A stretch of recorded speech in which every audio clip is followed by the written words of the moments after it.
All right, today's another good day because we've got John Mattox here and we're going to talk about data literacy. Something about numbers, huh? And value of workers. It sounds like a good thing to talk about. Yeah, Go. it is. And Doug, thanks for having me here. Yep, we want to Absolutely. talk about data literacy and know your number or know your numbers.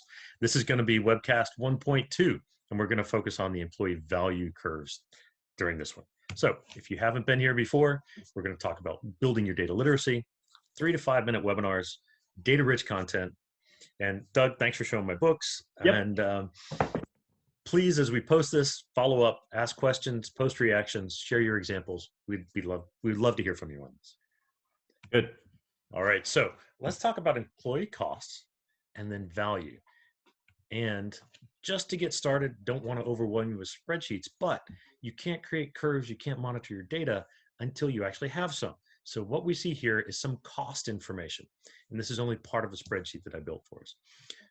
If you look at the rows, we want to begin tracking costs around the daily cost to advertise for the position. I just threw in a general numbers. Let's say it's $25 per position. Then what's the cost for the HR team? Maybe that's $100 per day for whoever's supporting gathering the acquisition or getting someone hired in. Then let's say that we're not under COVID-19 and you can actually travel to interview for a position. There might be travel costs for the 3 or 4 people that you're actually bringing in for the final position. Then the person gets hired and you have costs associated with their salary. Every month, let's say that their salary is $400 per day roughly, you're going to track that month from day to day, month to month. Once you get them in, you're also going to have onboarding costs and maybe some additional training costs.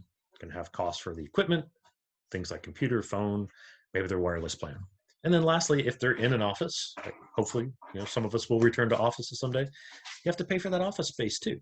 So those are the costs, and we're going to track those as a curve in just a second.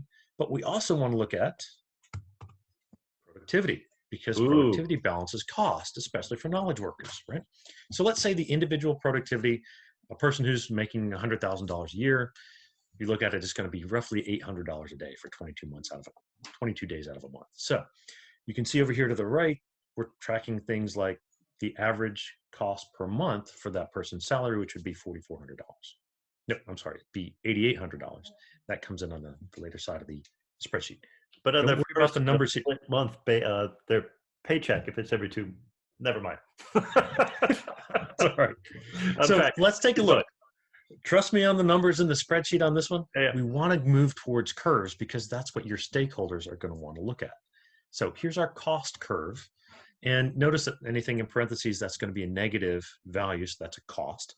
And what we see is that during the hiring period, sort of pre-hire, for this position, there are cumulative costs. Remember the $25 per day for advertising, $100 per day for HR. So there's a cost associated with it. It looks roughly, cumulatively $10,000 or so. And then we've got costs for onboarding and then ongoing monthly costs for salary, for trainings, for other things. So while it looks to be flat after that first month or so, that actually accumulates. And we'll talk about that in just a minute. But this is your cost curve, one way of looking at the data. Mm-hmm. That cost curve is repeated here, but now we've added a productivity curve. Remember, the first 3 months, the person hasn't been hired yet. There's no productivity. But as soon as they get on board and they start working, that productivity begins to rise and then eventually begins to flatten out, which is great. Speed to competency, that competency level has been achieved. Fantastic. Let me give you an example of that. Sure. Kid number one, our daughter, who was virtual hired during pre-COVID, but then during COVID has a 3-month, literally, sales development training program, after which she's supposed to be assigned to a geography in a Fortune 500 company, but she doesn't know what the geography is. So there's a cost to the company that's real, and she hasn't yet provided direct value in her internal sales role until she's assigned to that geography and can actually go travel to that geography and provide some value to the Right. company. So I like this. It's realistic. And it doesn't even matter if COVID's involved. There's always a cost. I like it. Right. Yeah. Now, we've got a cost curve, we have a productivity curve, but there's something that's missing here. And that is, how do we combine this? How do we look at it more simply so that we've just got better data? One of the simple ways to do this is look at net value for the individual. So if you look at the productivity that that person generates minus his or her costs, then we get one curve that shows the dip, the negative values associated with the cost for hire and their salary until we start to rise back. And the arrow is pointing at the time when monthly productivity outpaces monthly cost. And that's a great thing to look for, um, because we know that they're now on a monthly basis earning more than they are costing the company. So that's a So I noticed on this tipping point. graph, there are no dates on the bottom. Your point probably is that the quicker you can get that person to a position of profitability or productivity, the better, right? They're going to make more Yes. money over time and make more money over time. Is that Yeah. correct? And in this example, I think it's about 3 to 4 months, somewhere in between there.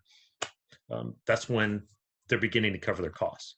I Okay. want to go one slide further here in that this is good, but this is a monthly comparison. So they're covering their costs at that month. We haven't really accounted for the cost associated with everything that they accrued for cost before getting to this point. So let's look at one more graph. The red line shows ongoing costs, and it's linear at this point because we're just acquiring salary and continuing to accrue what that cost is. The important thing is that the green line has dipped and it's shifted to the right. When we cross the 0 point here where the arrow is, this accounts for the cumulative costs as well as cumulative productivity. So what we're seeing is now about between 6 and 7, right in between those 2 months, right about 6.5 months, that person has covered not only their monthly costs, but all the previous costs as well. So now they're truly adding top line value to the organization. Is that an average that's validated in different sectors, 6 to 7 months? Or is that something John made up? Um, in this case, it's something John made up. But to your point, let me get to our following recommendations: measure, monitor, and manage. There Oh, are things that measure, monitor, manage. that's our mantra. Right. So review your costs and the value curves for individual hires within your business units. But things like industry, region, job level, job type, these are all factors that are going to influence cost Sure. and productivity. So do that. Find out the things that are going to matter for you and your stakeholders and begin monitoring those. Now, Doug, to your point, let's create a break even date, an average on that, or an 80% productivity date.